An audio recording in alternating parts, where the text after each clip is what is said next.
Non, mais écoute bien, ouvre bien tes oreilles et va jusqu'au bout de la vidéo parce que franchement, t'es pas prêt. Mais tu vas rigoler un petit peu en même temps. Tu vas un peu rigoler jaune, mais tu vas rigoler quand même.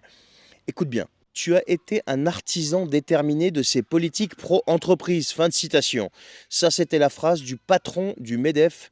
Et dès qu'il a prononcé cette phrase le lundi 26 août, du début de la rencontre des entrepreneurs, eh bien, Bruno Le Maire a été ovationné par les patrons.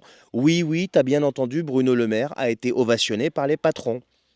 Alors l'ambiance était un petit peu particulière cette année. Pourquoi? Parce que d'habitude, tu as un ministre ou un premier ministre qui ouvre cet événement. Mais cette année, étant donné qu'on a un gouvernement sortant, eh bien, c'est le président du Sénat, Gérard Larcher, et Yael Braun-Pivet qui étaient là, en fait, pour l'ouverture. Et Bruno Le Maire a créé la surprise parce qu'il était présent en tant qu'invité. C'est juste un invité, hein.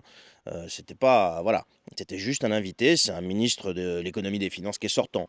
Et lorsque Patrick Martin, le patron du MEDEF, a mentionné son nom, eh bien Bruno Le Maire, qui était assis au premier rang, a pu savourer mais un tonnerre d'applaudissements, une ovation. Alors il n'a pas fait de discours, mais il est venu surtout remercier, écoutez bien, et soutenir les entrepreneurs, tout en sachant qu'il était a priori, d'après ce qui se dit, en terrain conquis.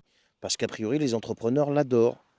Mais les entrepreneurs, vous avez quoi dans le citron là? Vous êtes au courant qu'il y a eu 30 000 entrepreneurs justement qui ont perdu leur emploi et leur affaire sur le premier semestre 2024? Vous êtes au courant, d'après la Banque de France, il y a plus de 57 000 défaillances d'entreprises en 2023? Vous ovationnez le mec dont la politique a mené ces gens-là à leur perte? Mais c'est un truc de fou. Comment ça s'appelle ça? C'est pas un syndrome de Stockholm ou je sais pas quel syndrome, mais en tout cas, c'est psychiatrique, c'est je sais pas. Mais on ovationne Bruno Le Maire. Eh, ça fait des années qu'il est ministre de l'économie et des finances. La France est en chute libre. Et pendant ce temps-là, il a trouvé le temps d'écrire 6 ou 7 bouquins. Et il y a des milliers et des milliers d'entreprises qui ont fait faillite ou qui ont eu des défaillances ou qui sont en défaillance ou qui sont en phase de faire faillite. Et sur le premier semestre 2024, 30 000 entrepreneurs perdent leur emploi et leur affaire. Et vous, vous applaudissez Bruno Le Maire. Waouh! Là, franchement, les gars, je suis sur le cul.